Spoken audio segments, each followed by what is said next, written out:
Okay.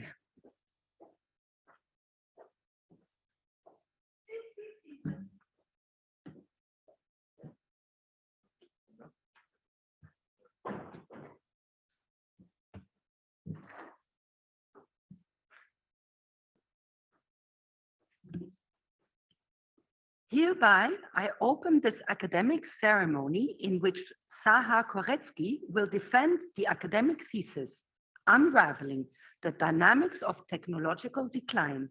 May I invite you to present a summary of your study and the conclusions of your thesis? Highly esteemed Prorector, highly esteemed committee members, dear friends, family, thank you very much for this opportunity to present my PhD research, and it's titled Unraveling the Dynamics of Technological Decline. So when the first Model T rolled off the assembly line, not all horses were shot and all bikes were not thrown into the ditch. And this is a nice quote from the esteemed historian Svante Lindqvist, which I use also in my the opening of my PhD. And it's nicely and wittingly kind of summarizes my PhD, because processes of decline are complex and interesting and understudied.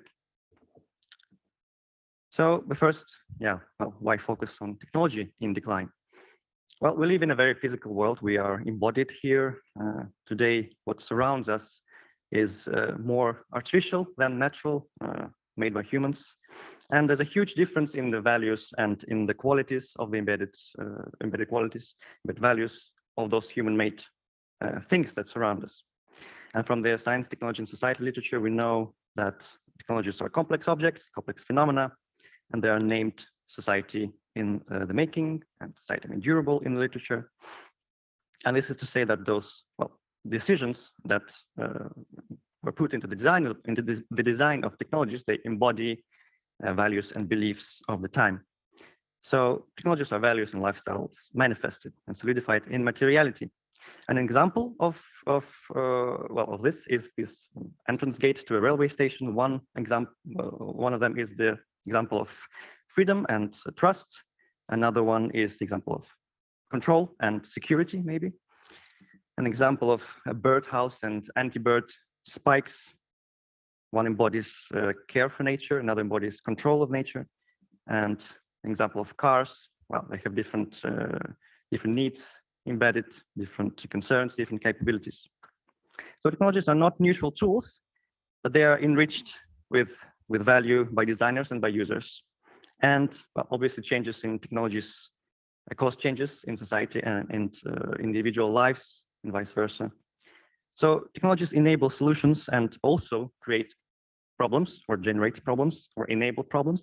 So for example, electricity use is a daily part of life for 90% of the global population, but also is a huge part of the global carbon emissions. And cars with internal combustion engines are indispensable in parts of the world with poor public transport solutions, poor cycling conditions, but it's also a source, they are a source of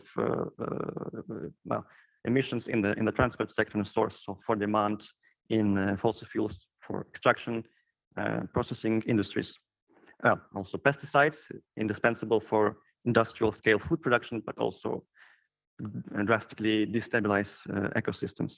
And so it's no surprise that when it's no surprise that there have always been calls to abandon some technologies, certain technologies. And we can see that cars are being banned from city centers, and coal-fired electricity plants are being shut down. Also, a lot of them are being built as well.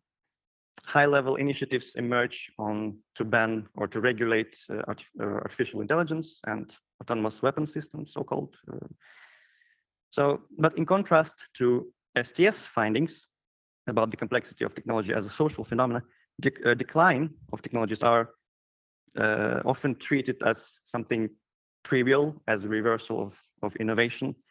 And in fact, innovation is a much more studied phenomena in the literature than the end of life. And this is surprising because there are in the real world, quote unquote, initiatives to ban certain things. And also end of life is studied in other disciplines. So then it's a bit surprising why it's not studied in STS, or at least to the extent. So in this thesis, I set out to open up and investigate technological decline. And to do so, I based, I studied literature, conducted a theoretical literature review. I drew up this framework with which to go and study my cases. Well, processes of decline in the cases. So in a nutshell, the literature points to three important dimensions that characterize the technology. And it's physical, materiality, cultural meanings of the given technology, and the related competences that to produce, to use, and maintain the technology.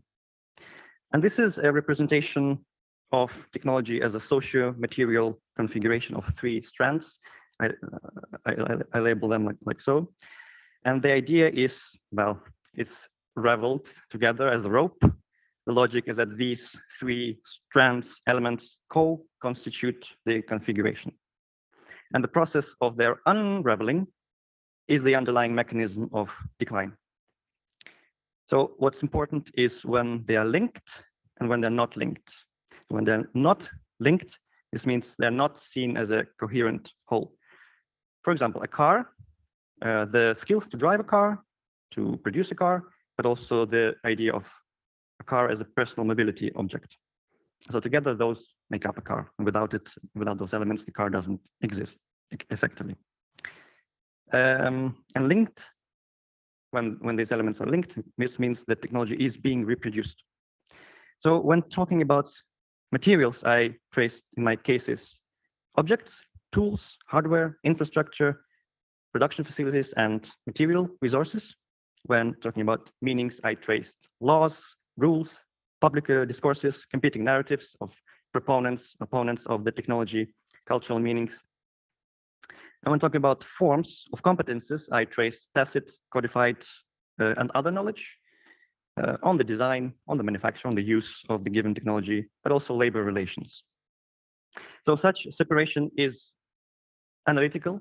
It's an analytical move. It's a simplification to operationalize my task. So with this lens, I went on to study my cases. And I studied three cases in my PhD. So one of them is the light bulb, the incandescent light bulb. So if you look at the ceiling right now, yeah, there are no incandescent light bulbs here. It's, well, the light bulb, the incandescent one, is the one which uses a metal wire. You run electricity through it, and then it heats up, produces light. So it used to be the default lamp choice in Europe and everywhere for ages, thanks to comfortable color, dimmability, thanks to low price, and also ease of use. So today, most lamps, and certainly most lamps in Europe, are not based on this technology. It's based on LED, light emitting diode. It's very energy efficient, much more energy efficient than the ILB.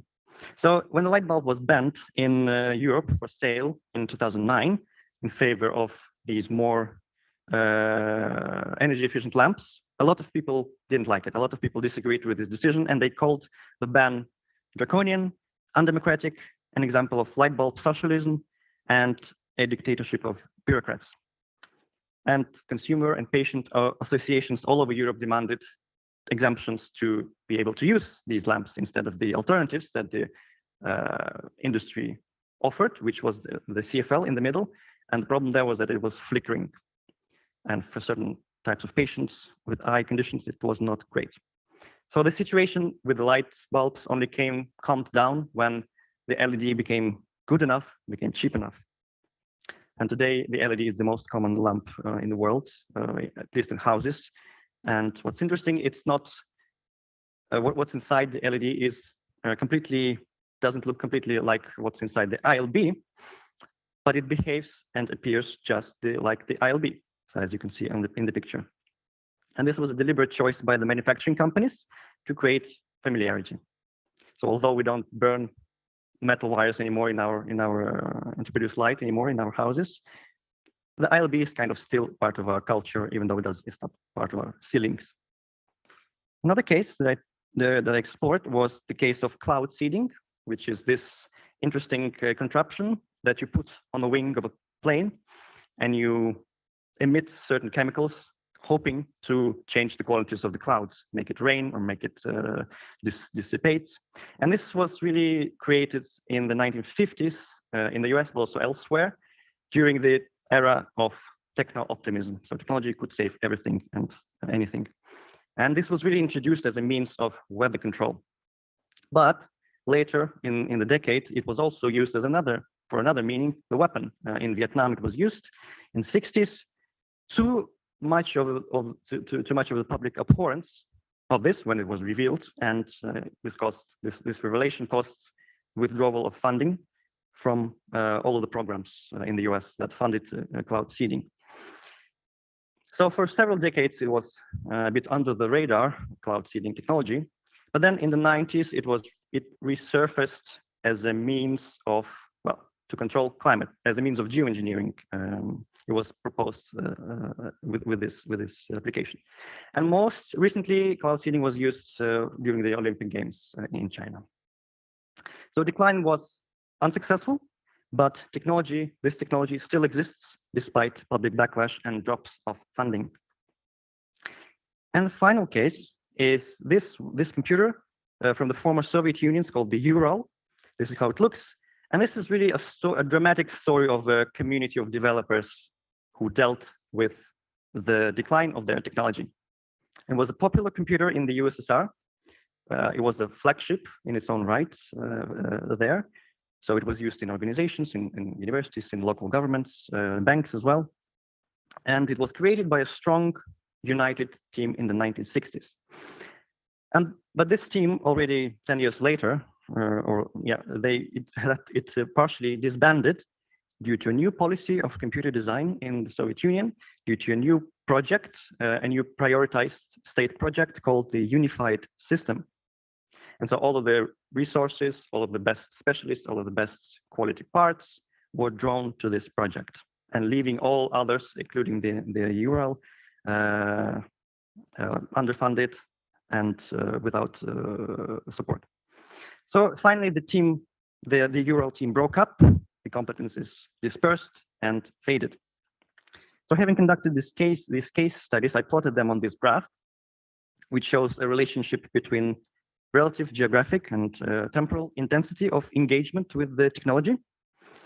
So I propose that technology that at one point in time finds itself in the bottom right corner of the graph is in fact decline for good.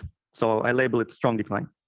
And this means that something crucial is missing about the technology. So whether it's a cultural meaning of technology, the skills to make or use it, or the material things that make and maintain it.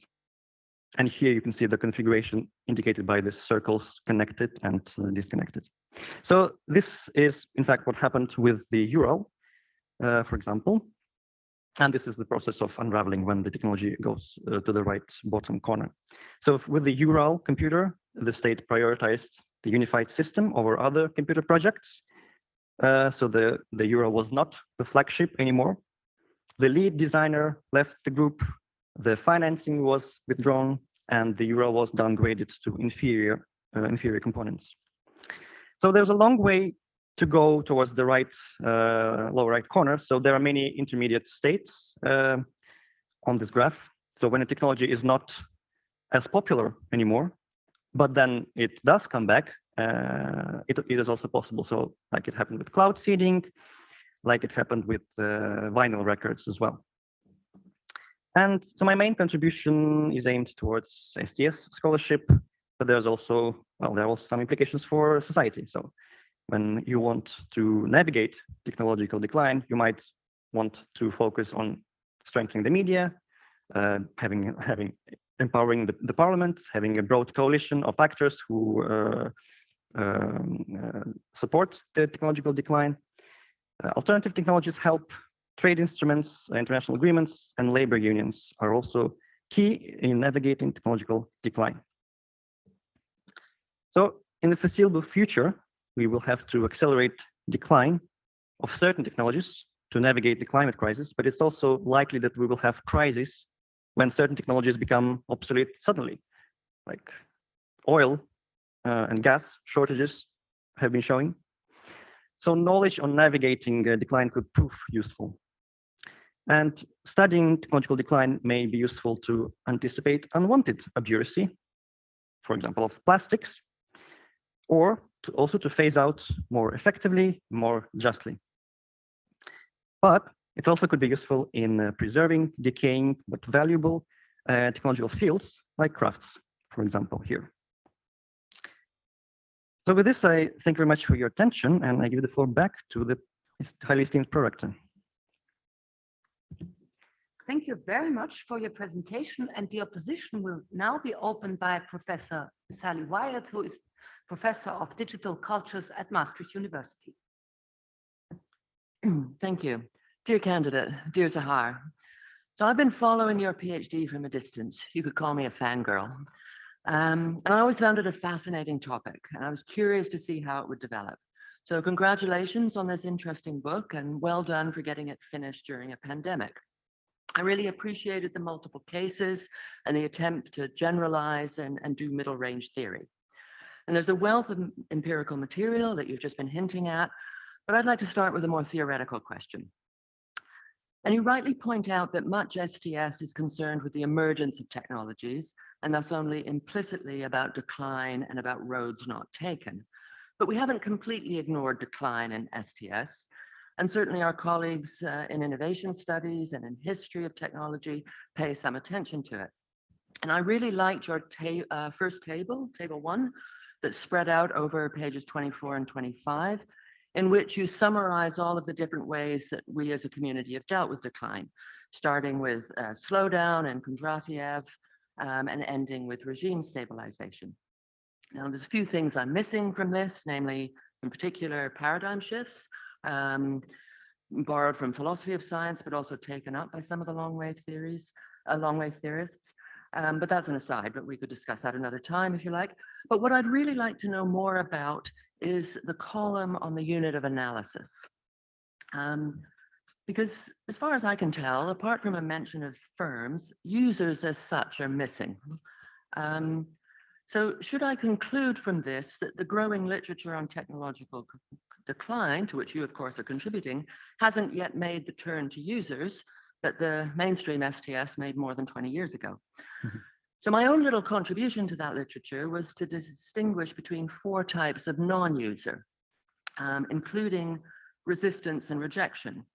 And both of those types referred to people who actively kind of didn't engage with new technologies. So resistors right from the start, never adopting something, and rejectors who kind of tried something and then thought, nah, not for me. But I see very little attention for human agency in this overview. So I'd like to invite you to perhaps give an example of how users, either individually or collectively, could play a role in hastening the decline of some technology. I have more questions, but we'll stop there, and I look forward to your answer. I'm afraid I don't have a pen or... Thank you very much, highly esteemed prorector. Yeah. Highly esteemed opponent, thank you very much for the question. Your question is about the role of agency in technological decline. So indeed, so in the picture, in the graph that I showed, it's not it's not there. The agency, it's not necessarily there, but I did study in the cases agency. So for example, the strength of meanings, the element of meanings has a lot of power relations, a lot of action in terms of different actors trying to fight over or negotiate to win over other actors, non-users as well. So in the case of cloud seeding, there was a lot of actors who promoted their own idea of what cloud seeding could be. There was the Department of Agriculture who were very, very keen to develop this technology as a means of irrigation. There was the Department of Interior who were very keen to develop this as a fire relief project. The US Army, of course, used it in Vietnam. There were activists who were opposing, environmental activists and pacifist activists who had a very different idea of this technology as an hazardous, ethically problematic technology. And in other cases that I studied, this is very much core, because this is what I discuss when I talk about meanings, when I talk about the different ideas of application, different cultural meanings of a technology. And this goes for cloud seeding and for the other cases as well. So it's there, but it's a bit hidden under this framework. So would you perhaps tomorrow like to adjust your table? I would like to develop it further, yes. Okay. For now, I think. Thank you very much. The opposition will now be continued by Dr. Peter Stegmeier, who is based at the Science, Technology and Policy Studies Institute at the University of Twente. Thank you very much. Indeed, we are a section to a department, but I thank you very much for the innovation to the Institute. Dear candidate Zahar, you have presented a very interesting contribution to the study of discontinuation, as I would like to call it. I found it remarkable how many smaller and larger observations and considerations you offer in your study. I'm happy that we are from time to time in conversation about these. I picked one aspect, so let us now think a little bit further about the conceptualization of your case findings.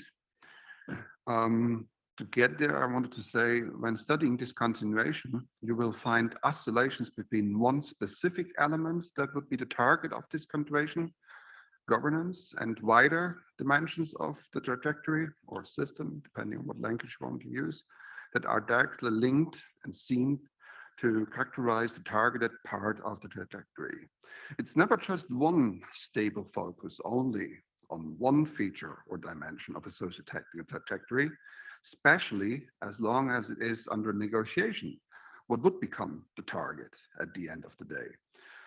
So governance of discontinuation or discontinuation studies, until the window of opportunity is found and the struggle can for a while and with some decisive actors be closed down, deals with a moving target. The focus needs iterative revision, or at least reconfirmation from time to time, and the struggle for defining what it is that is perceived and tackled as to be terminated. Socio-technical system dimension is only emerging and thereafter, sooner or later, again, opening up to some extent.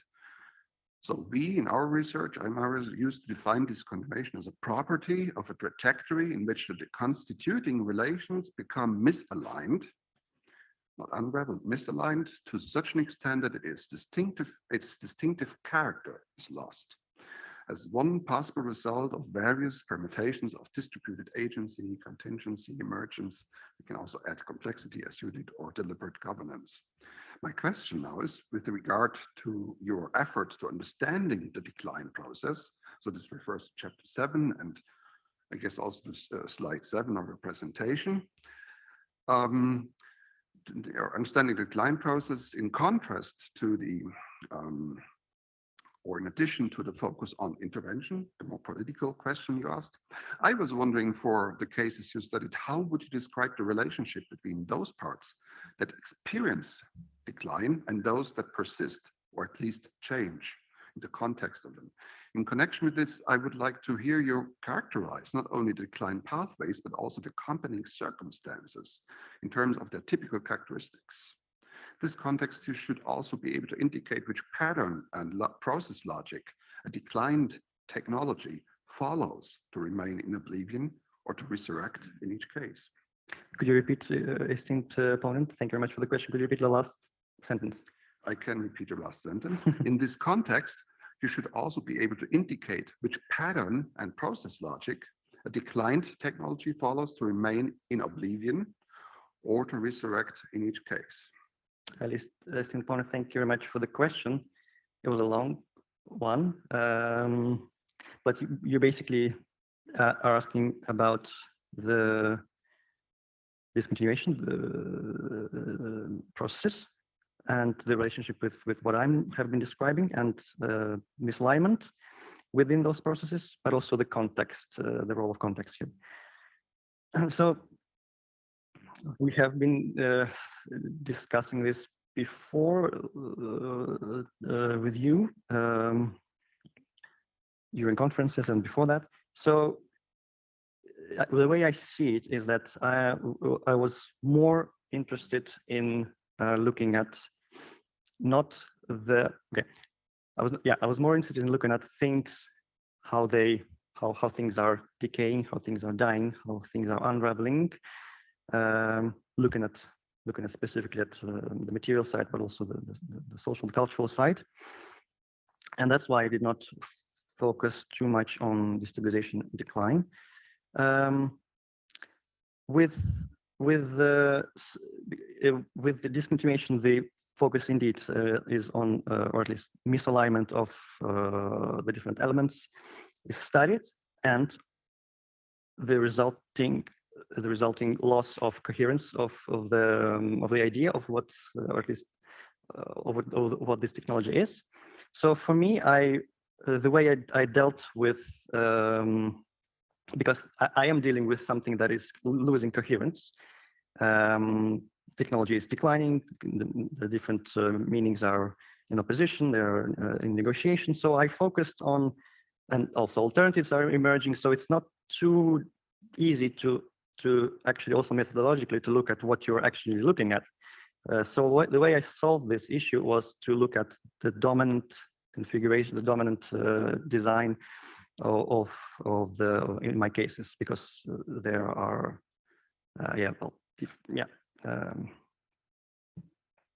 and this was so I took that from the empirical data, the way sources, the way actors talked about the technology. How did they describe it? So I aligned my case, methodology with that. Context. So indeed, so there is admittedly missing. So the context, a lot of context is missing here. But this was kind of expected, because I chose to theorize in a middle range kind of way. So the middle range theory, it was the approach that I took, and this is inherently far from the more contextualized or maybe even ethnographic research on the one hand, but it's also far from the grand theorizing. So it's middle range. So that would be my explanation why the context. The context, you may find the context when you read the cases, when it's in the book. It's not so the context is already embedded in those strands. That would be my response. Okay. If I may just follow up a little bit, the problem I opened up actually was when studying these cases, you literally don't know what the object of research actually is. What's the light bulb? What's the thing that gets discontinued, abandoned, terminated? Indeed.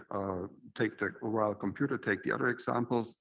The light bulb is, of course, our shared example. So let's take this one. Is it the form of the bulb? Is it the ingredients, the tungsten thread? And what happens then when something is ended? It's not the idea of having such form and such function of a luminaire, something that puts light in a room. It changed into this energy-saving lab with these barrels, didn't fit anymore. Retrofit wasn't possible anymore. But then with LED came back to the bulb form idea. And on the other hand, with the LED, the entire idea of what a lighting product could look like also changed. So the discontinuation of the incandescent light bulb went kind of a tour through all kinds of forms and ends up with still these bulb forms for nostalgic reasons, but also with all other kinds of things. And you can play that through with other things, so with other examples. So what's the relation between the text, the context, the thing, and the context of it? The part of the system, the border system. There are also links to other things. And what is ending there? What is going on, continuing? This relationship is maybe as interesting and important as understanding the object, the mere object as such. And so you could go on what remained from oral computer, for example, from cloud seeding. Yeah, indeed. This is a moving target, as you mentioned, and the relationship. So I try to capture that with the whole configuration concept, but yeah, there's much more work, of course, to be done in more cases to study. Thank you. Thank you.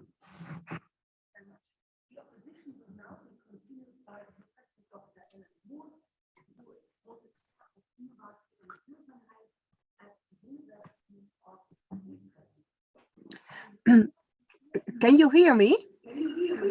Yes. Okay. Dear candidate, geachte promovendus, I really enjoyed reading your thesis. It's a very rich piece of work. It's dealing with the somewhat ignored, like you said, but important topic of technological decline. And in your research, you draw very nicely on several in-depth case study on the decline of different technologies. And that generates general lessons about how and why technologies decline. And what I also liked is that you did this over different time scales and over different geographical spaces. And that gives really illuminating insights. And these are also nicely written down in these intermission parts to bridge the empirical chapters.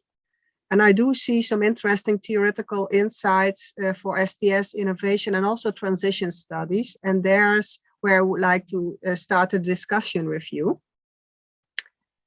In the synthesis chapter, you talk about, especially in the part where you discuss what you have found about the unraveling of technological decline in the form of competences.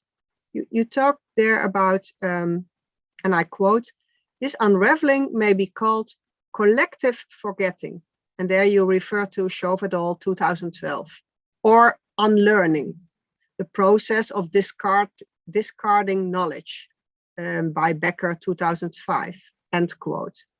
And I would like to discuss this concept of collective forgetting, or better, unlearning a bit further with you, especially in relation with sustainability transitions. We all know that unlearning is becoming more and more popular term in sustainability transitions. And you see also some few scholars who are trying to unravel this term, Van Mierlo and Beers, who are you also referring to. They see learning as a process that coincides with this forgetting and unlearning. And that's, of course, very relevant in the transition process actors have to do and to change their everyday practices. And then unlearning is discarding all kinds of routines or practices or mental models to embrace and learn new ones. But it stays still rather unclear what unlearning now actually entails. We do have a bit of understanding what has to be unlearned, but very less understanding how this unlearning takes place. And what is unfolding in the competences to unlearn. And I'm really curious about your thoughts based on your findings, how you see unlearning related to your findings on technological decline. Thank you very much, highly esteemed opponent. Just a second to write this down.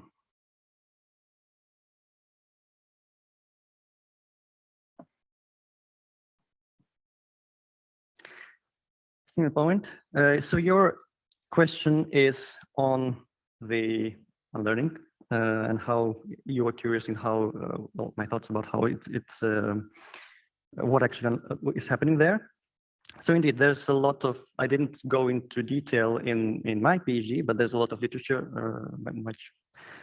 much more talks about these processes.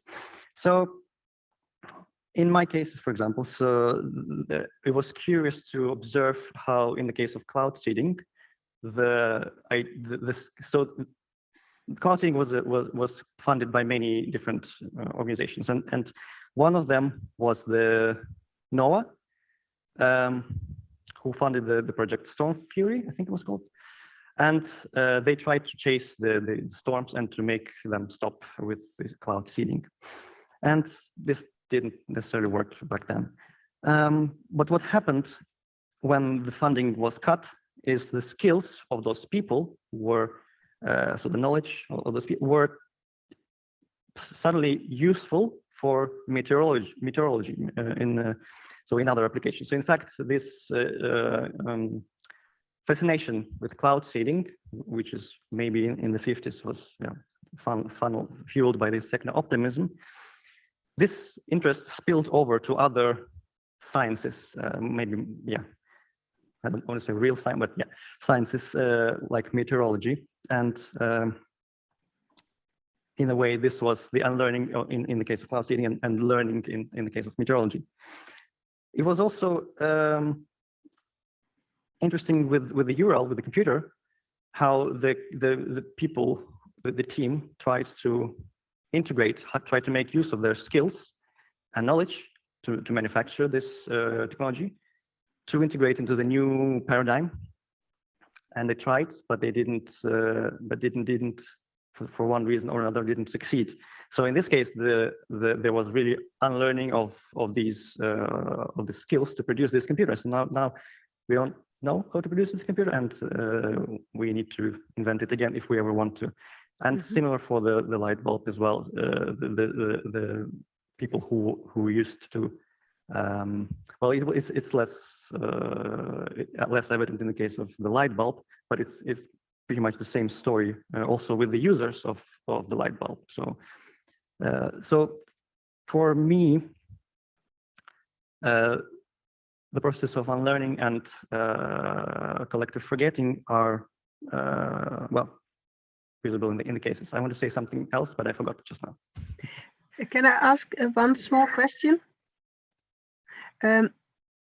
This collectiveness from in learning or forgetting, did you encounter that, and how did that actually play out? I see these individual examples, but was there also kind of collectiveness which was further played out at institutional level, or that these groups became more powerful or whatever? Yeah, well, I didn't study specifically collective forgetting, but in fact, all of the cases I think were cases of collective forgetting, because I didn't study necessarily individuals who forgot how to use or produce technology. So, yeah. Yeah, I can imagine, and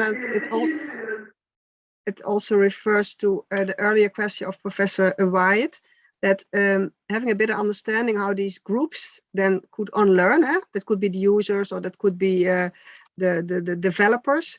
It could be also a very interesting insights to get even a further understanding of how this decline and this phase out actually takes place. Thanks for the answers. I give the floor back to the chair. Thank you very much. The opposition will now be continued by Professor Dr. René Kemp, who holds the chair of Innovation and Sustainable Development at Maastricht University. Dear candidate, dear Zahar, like the others, I also enjoyed reading your thesis, especially the case histories of technology decline, which are all very interesting. And there isn't much theory about technology decline, and this is one of the few attempts at that. Well, congratulations with picking a good topic and doing interesting analysis. I also agree with your statement that deliberately phasing out unsustainable technologies and systems, that should be the stated goal of governments and societies when adaptation strategies fall short of what's needed.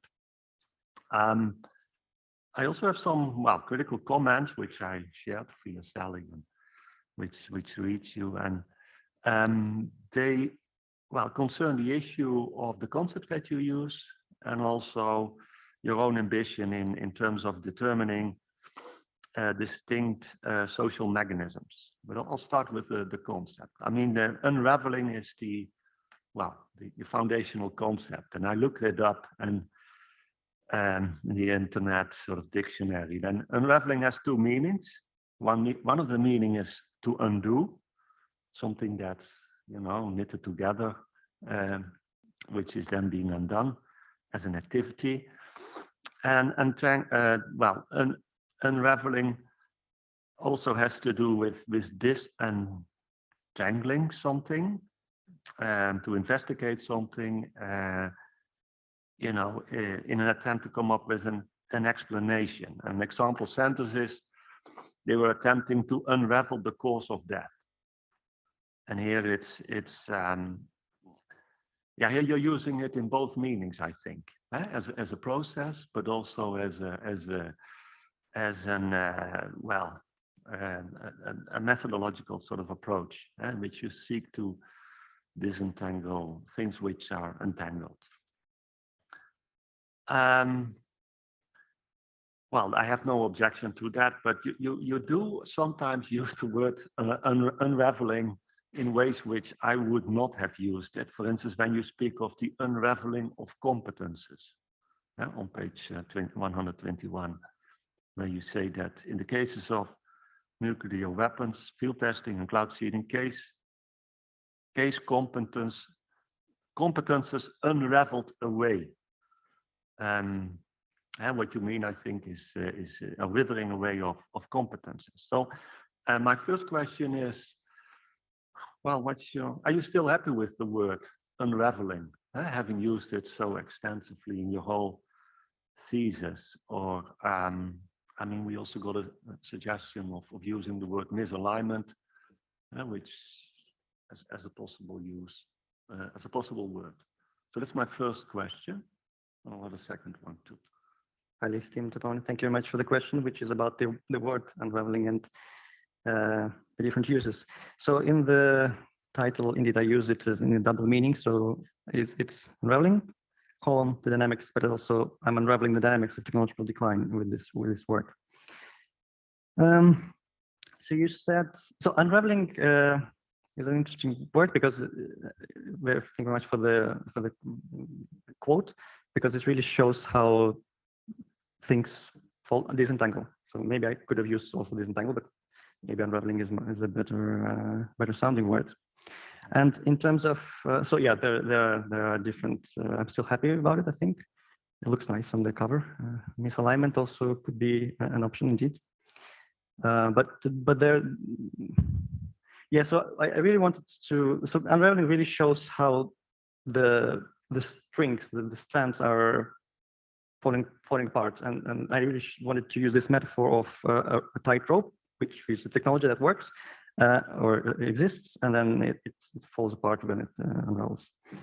And you asked about the unraveling in competences. So I think I tried to edit this out, because if indeed I use that and it caught my eye subsequently. So I tried to use it as I try to phrase it as unraveling in competences. So because it's not something monolithic, and I take this from Michel Calon, I think, punctualization. So it's embedded. So it's a configuration, but also within those elements, there's also sub-configuration. So there's a lot of elements inside of these strands, similar to the active network theory. Yeah, the word strands also puzzled me. Why you're not speaking about configurations? And actually, the way I see it, the strands are actually used to pack up sort of related factors, which are being subsumed under a single word. But that's not what my second question is about. I wondered, I mean, unraveling is, well, it's a nice word, I agree. But what kind of mechanisms are at play? And there is definitely a good deal of empirical evidence of what's at play. But did you also have, well, ambitions in coming up with distinctive social mechanisms, which also have a theoretical element? Thank you very much for the question about the mechanisms of unraveling that I studied. So yeah, indeed. First, I wanted to find a heuristic to study my cases, but then I never quite found what I specifically wanted. Only Elizabeth Schauf's concept of well, the dynamics of social practices really resonated with me. And then I borrowed that. So the mechanisms there is pretty much from Schoff. So there's a configuration, and then it wants to fall apart, but actors are trying to keep it together. Well, I want to challenge you on that, if I may.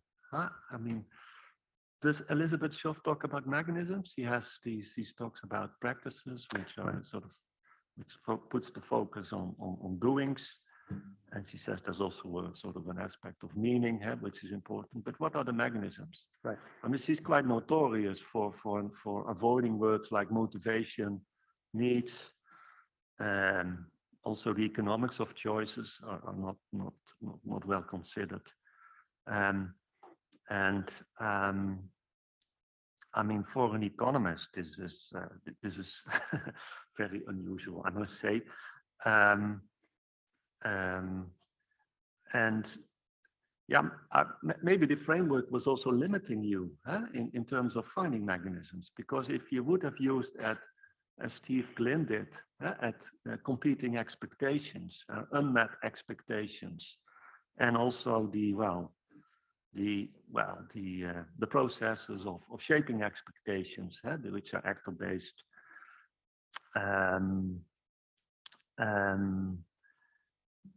Changing positions of actors. I think that would have, I think, have gotten you closer to actual mechanisms. Thank you very much, highly esteemed opponents, for your addition. So indeed, so I was not interested in only expectations, but also with the objects, with the artifacts as well. So that's why I included the material element here. So next to the social elements. Indeed, I had so I started with the heuristic of this configuration and strands and how they work together, how they not work together, and then I thought that it would be also interesting to make it a bit more to theorize a bit more and see whether there are any causal mechanisms, perhaps. So this is the middle range theorizing ambition there. So there's tons of work, of course, to be done, but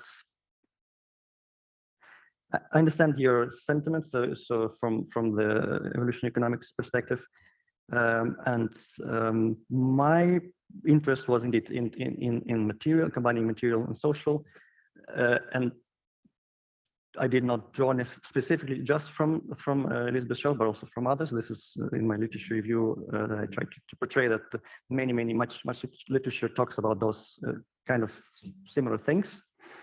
So I was interested in the social, the material, and also the end of life, and not necessarily the emergence, the selecting out, but the transformation of what's dying out would be my response.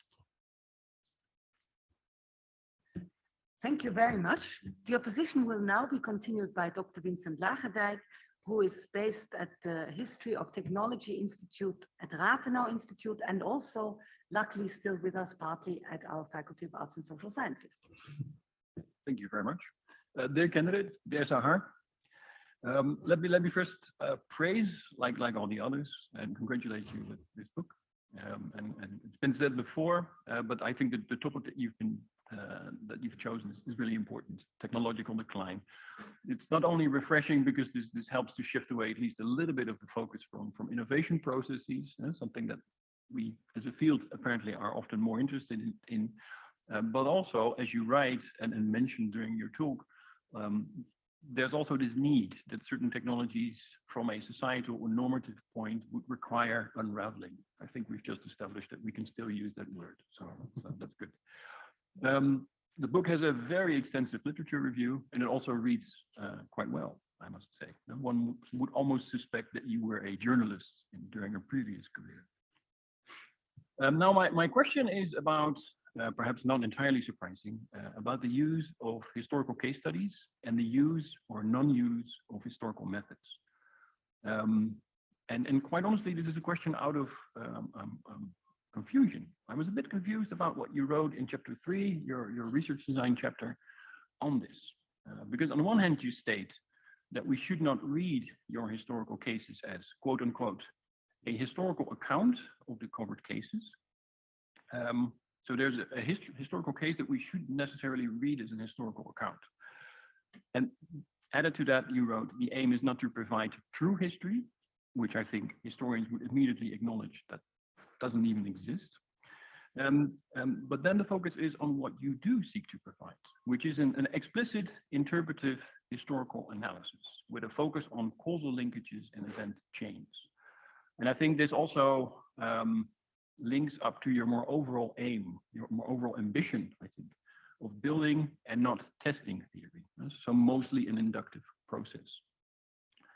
And that's where my confusion is, because I would argue if you would try to write historical case studies, not necessarily fully relying on the historian's toolkit, this also requires you to have more stringent selection criteria for your sources, for your focuses. So my question is twofold. So first, quite hands-on, how does this work in terms of selecting sources and, quite importantly, how to use them, how to scrutinize them? There is a list of sources you've used, but not necessarily how you've used them and how you've interpreted them. And second, what is then the effect of this purposefully selective historical reconstruction of cases on the hardness of your theoretical conclusions?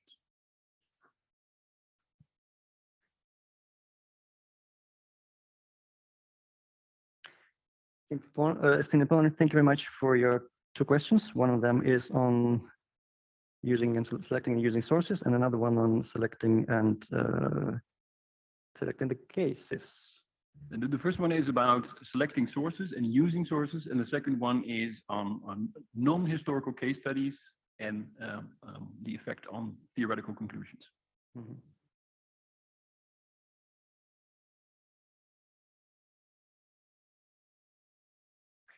Thank you very much again for the questions. Indeed, I am not necessarily a historian, so well, a lot of researchers in transition studies are, and some of them are not. So I kind of feel in, I guess, in good company there in transition studies. For the selection of sources, I went with the case first, so I selected the case first, and then mostly look at archival materials. Because the cases are historical, there's not many people are interviews to be done, except for museums and people working in museums, people related to the, which I did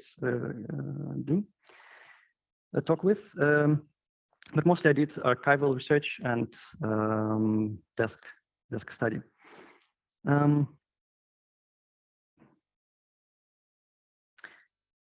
For the non-historical case study, and with that you mean the light bulb case, I would assume. Yeah, well, it's kind of already history. There, I did more interviews. I talked with the labor unions in the Netherlands, and also with the company Philips. So, and the process of using those sources involved a lot of coding and a lot of transcribing first, then a lot of coding, interpretation as well. I might not talk about it in the research design chapter in the book, but I do go in more detail in the individual chapters about the methodology there. Two of the chapters were published already, so yeah. I did get a lot of comments on the third chapter, the Ural computer, which I tried to publish in a more historically oriented journal, and there I had to rephrase a lot and well, yeah. Specifically, I removed a lot of the more speculative stuff, and I think it's not. I think it's updated in this. No, it's not actually. It's not updated because I just received it in March. Yeah, that will be my response.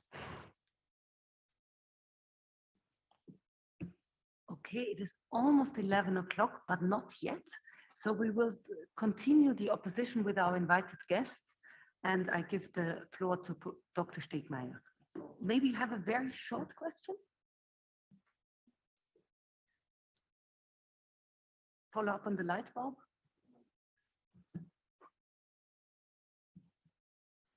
Maybe the other question I prepared we could ask, how would you actually, Zahar, please characterize the political interventions into decline for each of your cases? Which instruments have which actors used, which legitimations, at which occasions, and which were the conditions of the possibility that these efforts would have any effect at all? So your third research question. Indeed. Esteemed opponent, thank you very much for the question about the instruments, the policy instruments, which you are much more able to speak about. But I also can a little bit. So I do it. I have a sub-chapter on governance implications, and I try to draw from the cases the things that I think might be useful for policy.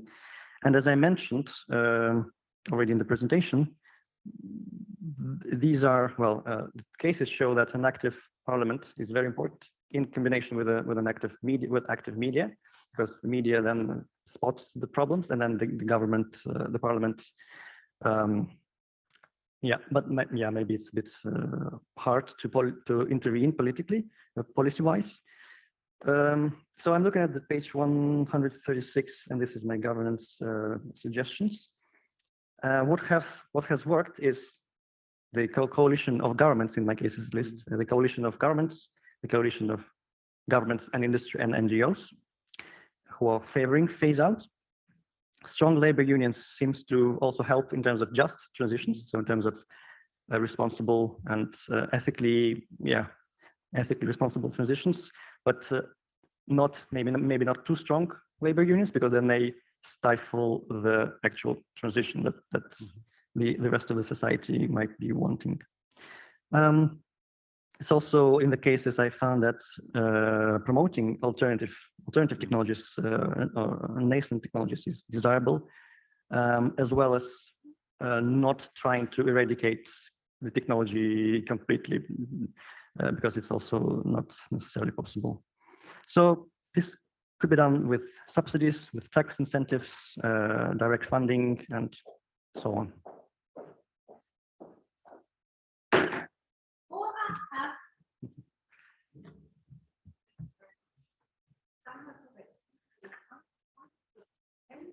This has now passed. The degree committee will now withdraw to discuss the quality of your thesis and the quality of your defense. I request that you and your company await the results of our deliberations and our return in this room. All rise.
Zahar Corețchii, the degree committee here present has assessed the quality of your thesis and of your defense. In view of its positive verdict and taking into account your previous qualifications, the degree committee has decided to grant you the degree of doctor. Professor van Lente is authorized to confer upon you this academic distinction in accordance with Dutch university custom. I invite your supervisor to now take the floor.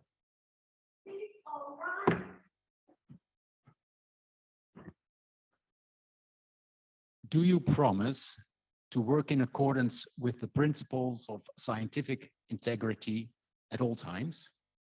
To be careful and honest, transparent, independent, and responsible? Yes, I promise. By the authority vested in us by law and in conformity with the decision of the committee here present, I hereby confer upon you, Zahar Corețchii, the degree of doctor and grant you all the rights attached by custom and law. As evidence of this, I now present you with the degree certificate signed by the rector, the secretary, and the other members of the committee, and affixed with the official seal of the university.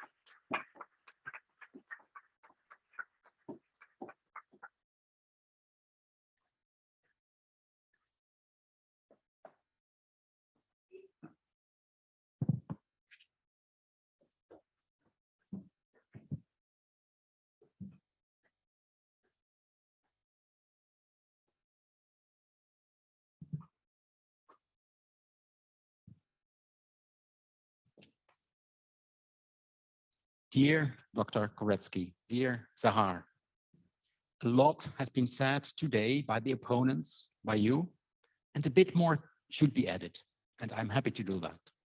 Our story started in 2017 when Ragnar Zeiss, the co-promoter, and I were looking for a PhD student. We would receive funding from a European project to study how to implement responsible research and innovation, or RRI, in organizations. And the project was labeled Fit for RRI. The acronyms count in these circles, as you know, as well as the number of partners, and it's a complex collaboration. In that project, the task of Maastricht was to make an overview of what we know of RRI. The problem was that the research itself, the project, was not very exciting, just mapping what we already know. So we asked and got additional money from the faculty board to start a PhD position and to do something more interesting. The specific question, of course, depended on who should be the PhD student. And in the summer of 2017, we hired you. You had a fitting background, it seemed. You had started your career as a journalist, so you could write, we think. You had done the Est Masters at our faculty, so you knew the basics of the field. And you had experience with working in a European project in Nijmegen, so you could make pragmatic choices and deliver. We expected all that, and indeed, you were able to do that. And what we expected on top of that, you indeed were able to carve out an interesting adjacent research question, something we could present as relating to RRI. In the end, somehow. And you indeed did that. And it was exciting. We had lengthy discussions and you were inspired to work on questions of sustainability. And I remember from the beginning that from your hope to ban unsustainable technologies, we gradually enlarged the question to technologies in decline in general. And now you have your PhD thesis with your name on it. That is to say, two names, Koretsky on the cover and Coretzky, I'm not sure if I pronounced it right, in the title page. Have a look. Two names, because you were born in Moldavia and you decided to have another easier transcription of your name for your academic career than the transcription in your passport. Moldavia. I remember that the first time that you mentioned that you were born in Moldavia, I did not have substantial ideas about it. Above all, it reminded me of King Ottokar's Scepter, the graphic novel of Tintin. At that time, Moldavia was far away from most Dutch persons, as well as its neighboring country, Ukraine. The fact that you also mastered Russian opened the possibility of you doing a case study in Russia. And you did, on the Ural computer. And as you remember from the discussion here, people really appreciate that we are able to expand our territory of science and technology studies outside the Western context. But how much has that changed in the last months? The eyes of the world are now on your region. For you and for all of us, difficult to watch and comprehend. And yet you continue. Of all your qualities, this stands out, Zahar. I admire your talent to just continue working, not to be distracted from disappointments, fear, or doubts. You acknowledge the disappointments, fear, or doubts, but somehow you always find ways to continue, to keep your eyes on the task ahead, and to make sure you make progress one way or the other. This focus, this discipline, this resilience is a remarkable gift and something you should cherish. It also makes that it is a joy for others to work with you. In your gentle, soft-spoken way, you are able to push and inspire people to continue. And I'm convinced that this force, this quality, will bring you to places where you want to be, and that you will have achievements that you will be dear for you. For now, I can say thank you, Zahar, for sharing your solid work, your fresh ideas, and sharing with us who you are. Thank you, and congratulations.